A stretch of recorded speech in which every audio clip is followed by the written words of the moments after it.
Trips යනවා නේද? ඒ trips වල අත්දැකීම උඟක් වැඩි කරගන්නත් කැමති නේද? එහෙමනම් මේ වීඩියෝ එක ඔයාලට ගොඩක් වැදගත් වෙයි. බලන්න. අද අපි කතා කරන්න හිතුවේ බයිනොකියුලර්ස් ගැන. ඇයි අපි එහෙම හිතුවේ? දැන් අද වෙනකොට ගොඩක් දෙනෙක් සංචාරය කරනවා. ට්‍රිප්ස් යනවා. එයින් සෑහෙන පිරිසක් අවුට්ඩෝර් එක්ස්පීරියන්සස් ගන්න යනවා. එලිමහන් පරිසරයේ විඳින්න යනවා. එතකොට එහෙම ට්‍රිප්ස් වලට බයිනොකියුලර්ස් කියන්නේ හුඟක් ඒ අත්දැකීම වැඩි කරගන්න පුළුවන් උපකරණයක්. ඒක නිකන් හරියට අපි කියන්නේ black and white TV එකක් බලමින් ඉඳලා color TV එකකට මාරු වුණා වගේ. ඒ වගේ හරිම වෙනසක් තියෙනවා ඒ අත්දැකීම. ඒ අත්දැකීම වැඩි දියුණු වෙනවා.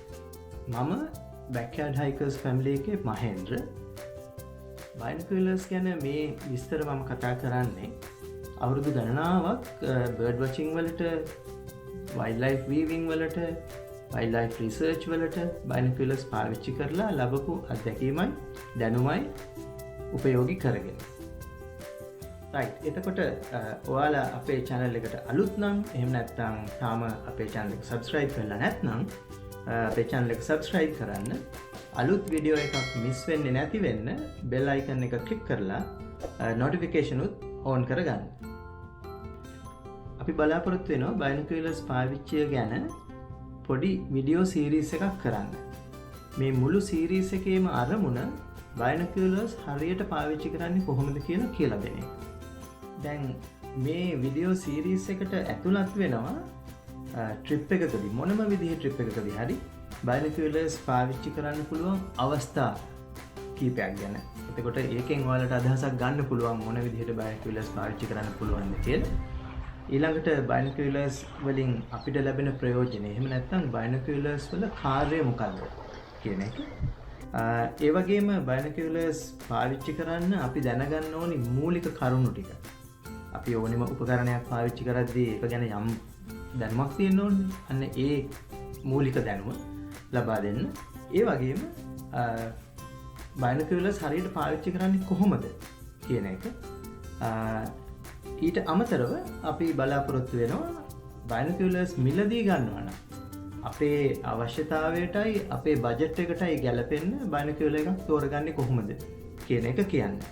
සහ ඒ ටික ඔක්කොම කතා කළාට පස්සේ අපි හිතනවා මේ බයිනොකියුලර්ස් පාවිච්චි කරලා ට්‍රිප් එකකදී හරි වෙනත් ඕනිම අවස්ථාවකදී හරි කරන්න පුළුවන් හරිම ඉන්ට්‍රෙස්ටිං හොබි එකක් ගැන කියලා දෙන්න.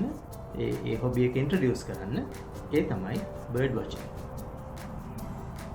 දැන් මේ වීඩියෝ සීරීස් එක බයිනොකියුලර්ස් පාවිච්චි ගැන කිසිම දෙයක් දන්නේ නැති ඇබ්සලියුට් බිගිනර් කෙනෙකුගේ ඉඳලා ඒ ගැන විවිධ මට්ටමේ දැනුම් තියෙන අයට වැදගත් වෙන කරුණු ඇතුළත් වෙන සීරීස් එකක්.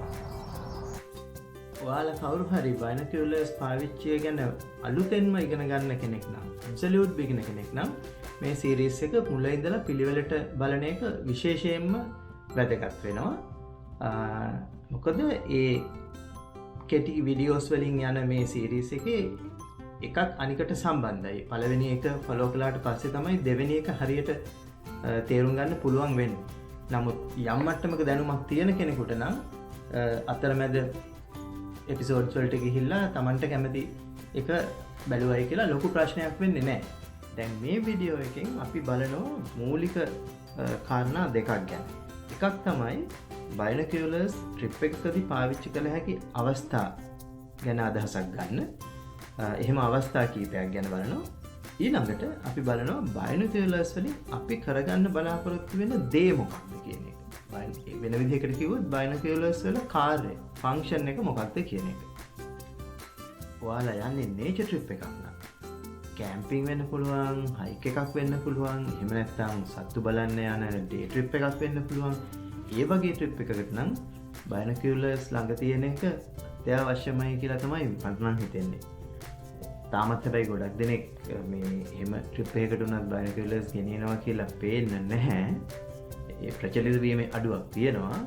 නමුත් ඒ වගේ ට්‍රිප් එකකදී දකින්න හම්බ වෙන දේවල් ගැන හිතන්නකෝ. ලස්සන කුරුල්ලෝ, සමනල්ලු, වෙනත් සත්තු ඈත දකින්න දැන් ලෙපර්ඩ් කෙනෙක් හරි අලියෙක් හරි අපිට අලි නම් සමහර ළඟම දකින්නත් පුළුවන් තමයි. නමුත් ලෙපර්ඩ් කෙනෙක් වලාහේ ඒ වගේ අය හරි එහෙම දකින දේවල් බයිනොකියුලර්ස් තිබුණා නම් තව මොන තරම් ලස්සනට අපි දකීද කියලා හිතලා බලන්න. මට හොඳටම ෂුවර් ලස්සන කුරුල්ලෙක්ව එක සැරයක් බයිනොකියුලර් එකකින් හරියට දැක්කොත් එයින් පස්සේ ඔයාලට බයිනොකියුලර්ස් නැතුව ඒ වගේ ට්‍රිප් එකක් යන්න හිතෙන්නේ නැහැ. එහෙම හයිකින් නැත්තම් කැම්පින් ඒ වගේ වෙනත් අවුට්ඩෝර් එක්ස්පීරියන්සස් විතරක් නෙමෙයි.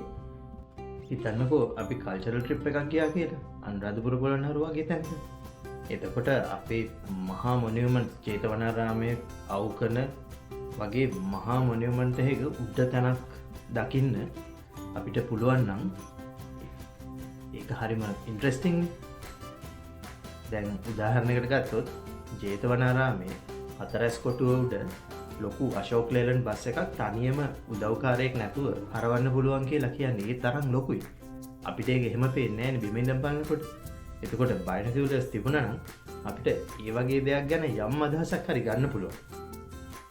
අනිත් එක ට්‍රිප් එකක්ම වෙන්න ඕනේ නැහැ. අපි මොකක් හරි වෙන ගමනක් යනවා කියලා කියමු. අපි මොනවා හරි දෙයකට නුවරඑළිය පැත්තට යනවා. ඒ යනකොට ගාක් වෙලාවට අපිට පාරවල් අයිනේ දියඇලි හම්බ වෙනවනේ. අපි හිතමු සෙන් ක්ලෑස් හරි ඩෙවෝන් හරි එහෙම දියඇල්ලක් දකිනවා අපි පාරේ යනකොට. අපි බැහැලා බලනවනේ. හැබැයි අපිට ඇල්ල ළඟට ගිහිල්ලා බලන්න තරම් වෙලාවක් නැත්නම් අපිට බයිනොකියුලර්ස් තිබුණා නම් පාරේ ඉඳලා සෑහෙන හොඳ අත්දැකීමක් ගන්න පුළුවන්. ඇල්ල ළඟට ගියා වුණත් ලඟ වෙන්න බැරි තැන් දිහා බලන්න බයිනොකියුලර්ස් තිබුණා නම් හරිම වැදගත්. එතකොට ඒ අත්දැකීම තව වැඩි දියුණු කරගන්න පුළුවන්කම තියෙනවා බයිනොකියුලර්ස් ළඟ තිබුණොත්. හරි. ඊළඟට අපි බලමු බයිනොකියුලර් එකකින් කරන කාර්යය මොකක්ද කියලා. ඒ කියන්නේ බයිනොකියුලර් එකකින් අපි ගන්න බලාපොරොත්තු වෙන ප්‍රයෝජනය මොකක්ද කියලා. බයිනොකියුලර් එකකින් කරන්නේ දුර තියෙන දෙයක් ළඟට ගෙනත් පෙන්වීම. හරියට දැන් අපි අන්වීක්ෂයක් ගන්නකො. අන්වීක්ෂයක් මයික්‍රොස්කෝප් එකකින් කරන්නේ පොඩි දෙයක් ලොකු කරලා පෙන්වන එක. ඒක නිසානේ අපි දැන් බ්ලඩ් ටෙස්ට් එකකදී ලේවල තියෙන සෙල්ස් ගණන් කරන්න හරි එහෙම දෙයකට මයික්‍රොස්කෝප්ස් පාවිච්චි කරන්නේ. නමුත් බයිනොකියුලර් එකකින් කරන්නේ එහෙම පුංචි දෙයක් ලොකු කරන එක නෙමෙයි, දුර තියෙන දෙයක් ලං කරන එක. එතකොට ඒකේ කාර්යය බයිනොකියුලර් එකේ කාර්යය ඒකයි කියලා, ෆන්ක්ෂන් එක ඒකයි කියලා තේරුණු ගමන්ම අපිට තේරෙනවා අපි බයිනොකියුලර් එකක් පාවිච්චි කරන්න ඕනි වෙන්නේ ඈත තියෙන දෙයක් අපි එතෙන්ට යන්නේ නැතුව ඒ දේ අපි ළඟට ගෙනත් බලන්න නේ. ඒක ඒ විදිහට ලං කරලා පෙන්වන එක තමයි බයිනොකියුලර් එකෙන් කරන්නේ.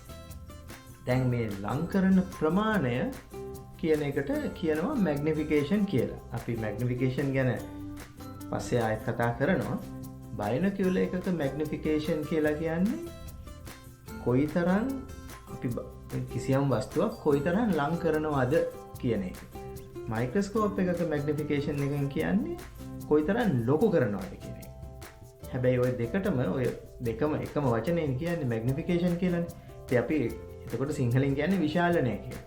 හැබැයි මතක තියාගන්න ඕනි බයිනොකියුලර්ස් ගැන කතා කරනකොට මැග්නිෆිකේෂන් කියලා කියන්නේ ඉමේජ් එක ලොකු කරන එක නෙමෙයි, ලං කරන එක. ලං කරන ප්‍රමාණය.